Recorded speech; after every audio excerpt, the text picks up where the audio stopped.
Muy buenas noches entonces, tengan todos, sean bienvenidos a nuestro curso de Proyecto Integrador 2. En el día de hoy vamos a estar continuando con lo que es la unidad número 2, la cual se denomina Diseños técnicos y documentación. Como ustedes recordarán, ya nosotros estuvimos revisando anteriormente lo que era el tema 2.1, el cual se fundamentaba en los requerimientos, dentro de los cuales la idea era que debemos incluir dentro de esos entregables, esos documentos, una lista de requerimientos. Aquí tenemos las principales etapas en las cuales se desglosa la gestión de requerimientos. Tenemos en primer lugar la identificación, la obtención de ese requerimiento, el análisis o comprensión del mismo y la especificación o documentación. Además de esto, hay una cuarta fase que es sumamente importante, la cual se denomina administración de cambios, ya que como sabemos, durante el proceso de desarrollo de software, en cualquier momento puede darse la necesidad de modificar los requerimientos para adecuarlos a nuevas necesidades que puedan surgir, bien sea por cambios internos del sistema o por cambios de origen externo. También estuvimos planteando una clasificación de los requerimientos en base a su nivel de cumplimiento. Vean que aquí hablamos de requerimientos de tipo obligatorio, que son aquellos solicitados por el cliente, que el sistema debería tener sí o sí. Es decir, aquí estamos haciendo referencia a requerimientos de tipo funcional.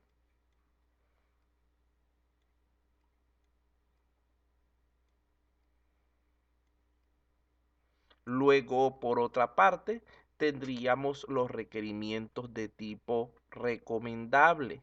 Estos son generalmente establecidos por el desarrollador. Vendrían a ser elementos complementarios que van a mejorar el funcionamiento de ese sistema y que originalmente no fueron solicitados por lo que es el usuario, el cliente. Este tipo de requerimientos habitualmente son de carácter no funcional,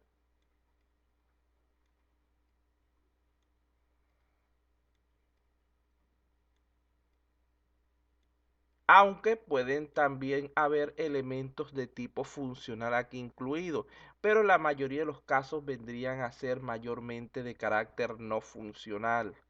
Luego, por otra parte, tenemos los requerimientos de tipo opcional.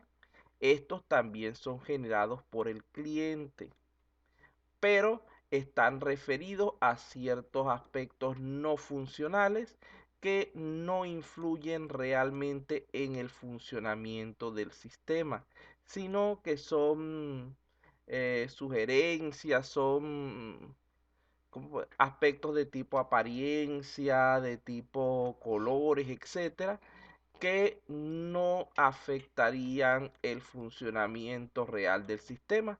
Por lo tanto, se pueden posponer para una posterior implementación. Vamos a borrar aquí. Seguimos entonces.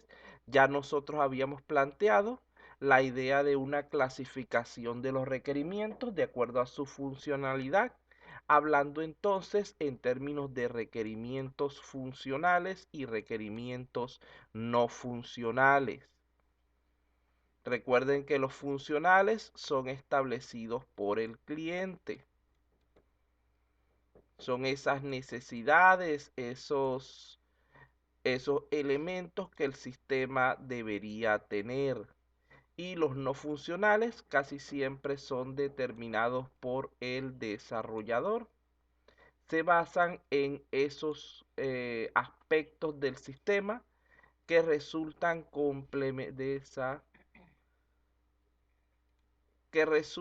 complementarios para el sistema que estamos nosotros construyendo. Por ejemplo, rendimiento, seguridad, etcétera. Por aquí, esto no, aquí tampoco.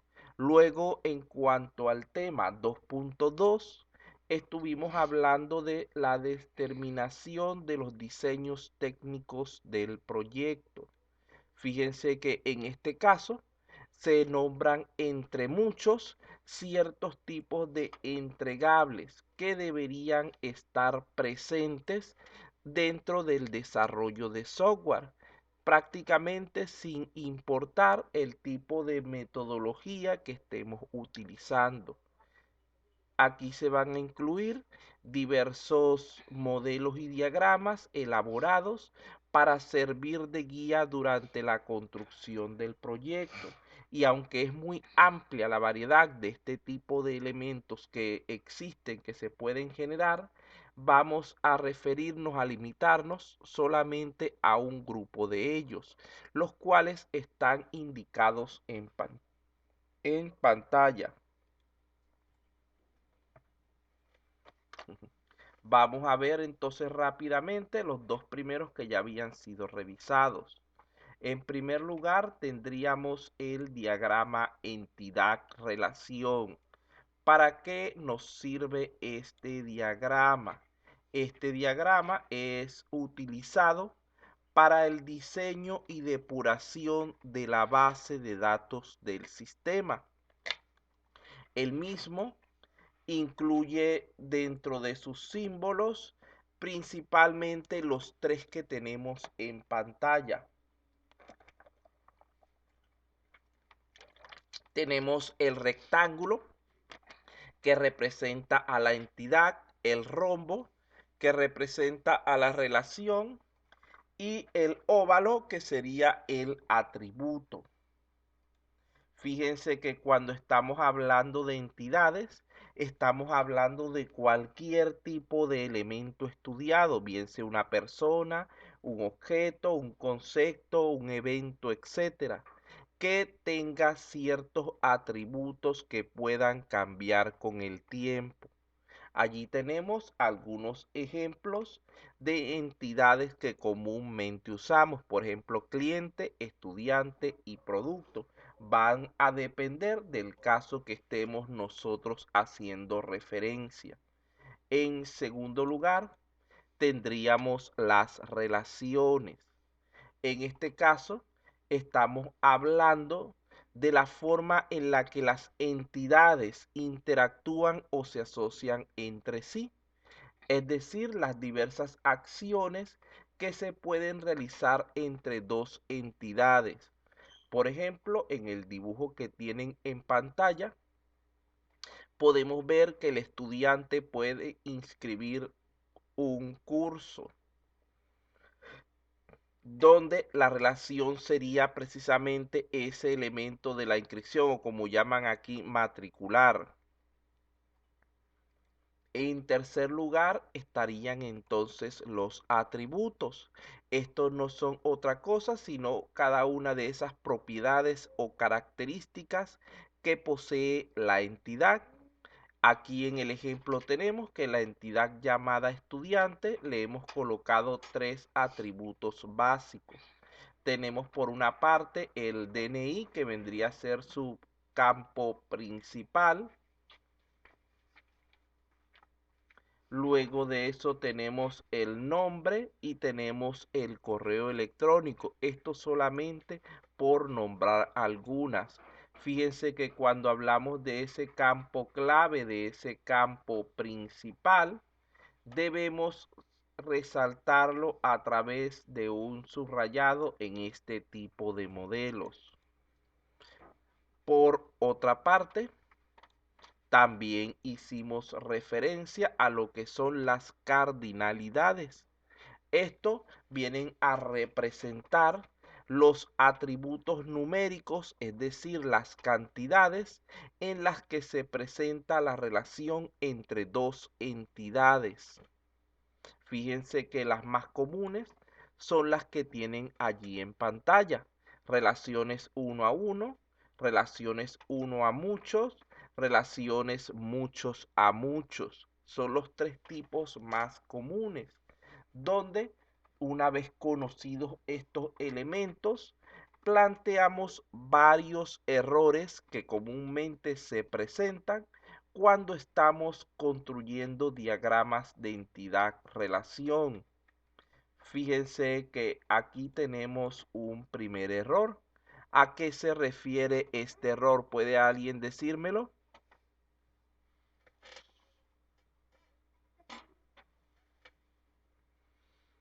Este error que tienen aquí en pantalla, ¿a qué hace referencia?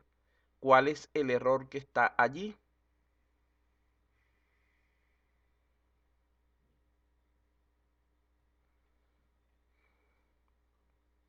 Bueno, Bueno, en este caso, el error que está presente en esta imagen es que existe una relación de muchos a muchos.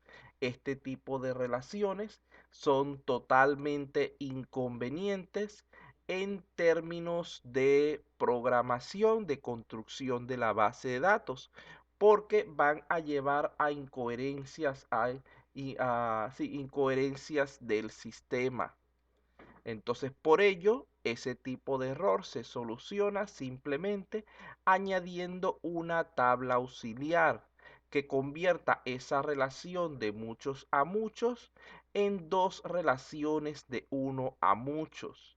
Entonces, allí tendríamos un primer error. Aquí tenemos un segundo error. En este caso estamos hablando de líneas cruzadas o montadas. Aquí tenemos un ejemplo. Aquí tenemos otro ejemplo. Fíjense que en ambos casos las líneas están montadas una línea sobre la otra o están siendo obstruidas por la misma entidad con la que están trabajando. Esto se podría solucionar fácilmente, por ejemplo, en el caso de arriba, colocándola simplemente así como una línea recta que una a ambas entidades, y en el caso inferior simplemente subiendo esta línea y colocándola aquí arriba,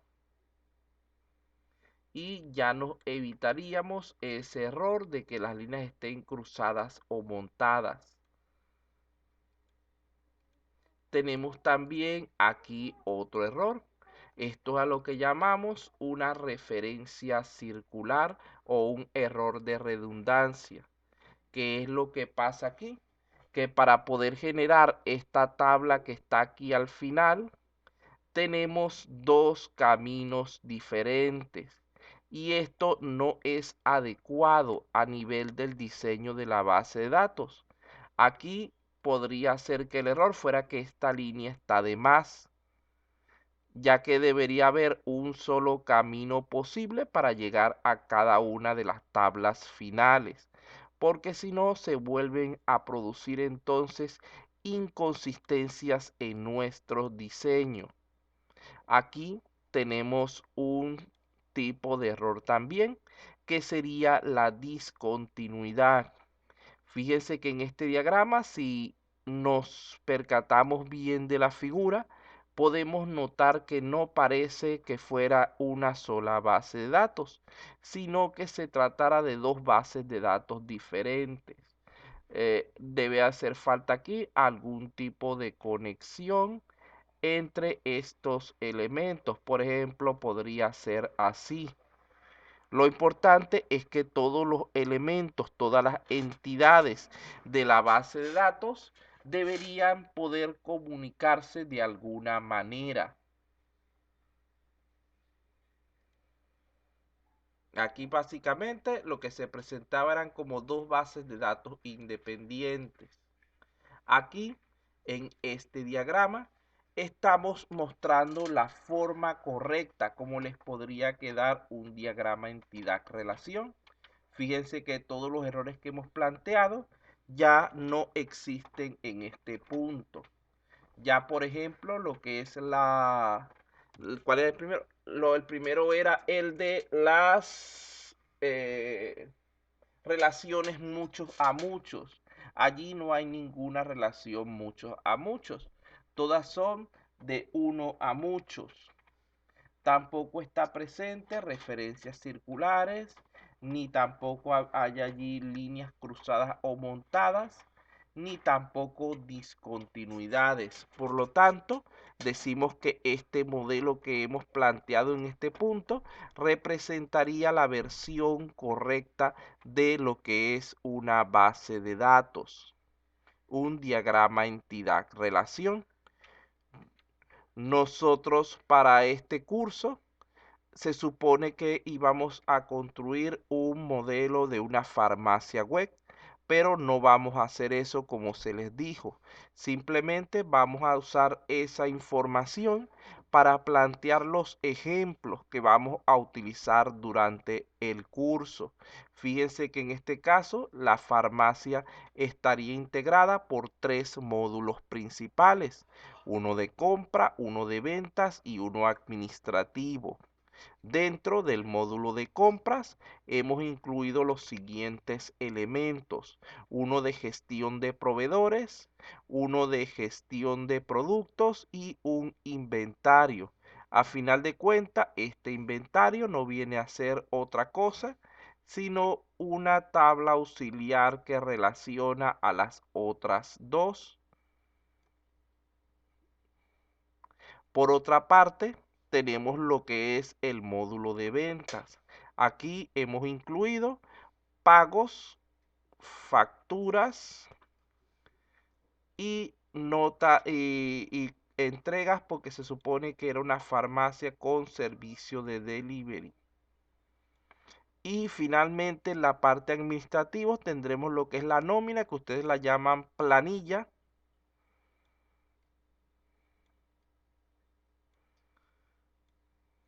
Planilla.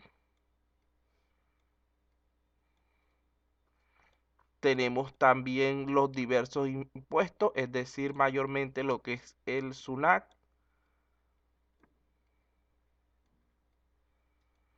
Y tenemos los costos. Aquí estamos hablando de alquileres y servicios, por decir algo. Entonces, como ustedes pueden ver, simplemente con estos 3 módulos ya estamos cubriendo la mayoría de los aspectos fundamentales que pudiera tener cualquier tipo de tienda. Y una farmacia no es más que una tienda, solo que está dedicada, que está especializada en lo que son productos de tipo médico.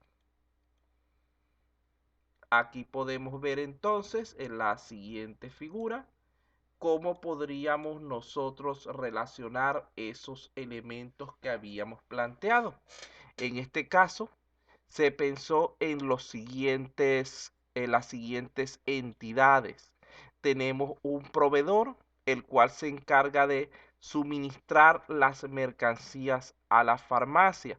Esas mercancías es a lo que llamamos productos. Tenemos un cliente que es el que va a adquirir dichos productos. Y tenemos un empleado que es el que va a realizar la operación de venta. Fíjense que las 3 relaciones tienen una cardinalidad de uno a muchos respecto a los productos. Porque, por ejemplo, un proveedor puede suministrarle muchos productos a la farmacia, o un producto puede ser ofrecido, suministrado por muchos proveedores. Igualmente pasaría con el cliente. Un cliente puede comprar muchos productos diferentes, o un producto puede ser adquirido por diferentes clientes. Y un empleado puede vender muchos productos, o un producto puede ser vendido por muchos empleados. Como se les dijo al principio, esta primera visualización que estamos presentando del diagrama entidad-relación no es la correcta. ¿Por qué? Porque tiene solamente relaciones de muchos a muchos. Por lo tanto, se hace necesario en este punto mm, analizarlo para determinar las tablas complementarias que puedan necesitarse. En este caso, nuestro análisis nos lleva al siguiente modelo. Fíjense que están las mismas cuatro entidades que teníamos originalmente: el empleado, el cliente, el proveedor y el producto. Pero en este caso han surgido tres, eh, tres relaciones que nos van a permitir vincular esas entidades entre sí. Tendríamos en primer lugar la relación vende, porque el empleado se encarga de vender los productos. Tendríamos una relación que llamamos compra, porque el cliente adquiere esos productos. Y tendríamos la relación llamada suministra, porque el proveedor es quien le brinda esas mercancías a la empresa. Vean que luego de allí nosotros podemos construir o definir una serie de atributos para cada uno de esos elementos, donde deben recordar que es fundamental que todo elemento que ustedes añadan a su diagrama entidad-relación debe contar con un identificador único, es decir, con un campo clave que no se repita dentro de esa entidad. En el caso de personas como el cliente, el empleado y el proveedor no sería una persona en sí, pero vamos, como el cliente y el empleado, lo normal es que ese identificador sería su DNI. Para el proveedor, que no es una persona sino una empresa, el mismo papel lo podría ser el RUC. Y para el producto es un código generado internamente dentro del negocio. Pero como pueden ver, cada uno tiene al menos un campo identificador y un campo adicional con información. Por otra parte, deben recordar que esos atributos deben ser lo más simples posible. Ustedes no pueden colocar, por ejemplo, un atributo que se llame detalles del producto, donde tengan nombre, cantidad, etcétera, tengan demasiada información, porque entonces la misma no va a ser, no, en este caso estamos hablando todavía de la clave principal. La clave foránea es cuando entramos aquí a los elementos, por ejemplo, como compra, que ya son tablas auxiliares. Allí el DNI del cliente y el producto se convierten en claves foráneas para ese proceso de compra. Entonces, como les venía diciendo, esos atributos que ustedes van a definir deberían ser lo más específicos posible, para que luego tengan mayor utilidad cuando ustedes vayan a generar su base de datos, que colocar toda la información del cliente. Deme un minutico.